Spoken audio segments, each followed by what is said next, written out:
Marchosius, god of the stove, born from a spark when stone struck stone. He was a god with a great love for humanity and their well-being.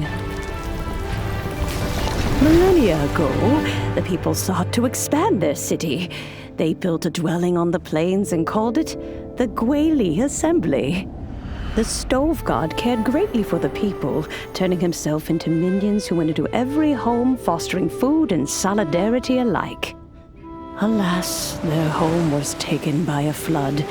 The waters ravaged the Gweli Assembly and forced the people back south to Liyue harbor. Though the distance was not far, the journey was plagued by a terrible storm. For a dozen days, the Adepti stayed by their side. During this time, the stove god cooked an ancient delicacy, flatbread with a meat sauce to stave off the cold and damp, fit for those on the move. Centuries later, disaster and plague arose once more. The stove god would appear no longer, for he placed all of his power into the land itself to quell the calamities. His power expended, and his wits greatly reduced. Thus his body decreased in size. By the time he parted ways with us, he wasn't even the height of a human.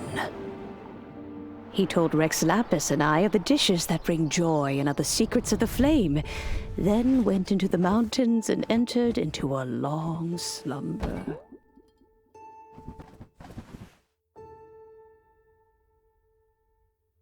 The stove god departed, and Guoba was born. When he awoke, he ate the chilimen's cornbread buns placed on the offering table by a young lady in yellow. Though he did not remember the past, he was profoundly moved and decided to follow this young lady thereafter. The stove god had quietly disappeared, but the vendors rose early to hawk their wares. People went out to buy goods, lit their stoves, and cooked food, just as they had done every day for as long as they could remember. In Liyue, things have always been this way.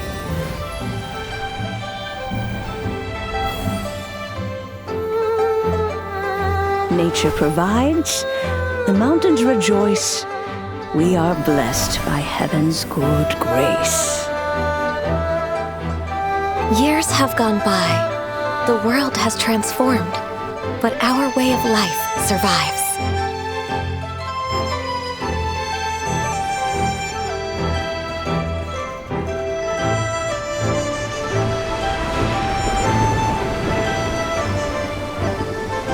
Fame and fortune is only a season. It is the moment that we should embrace.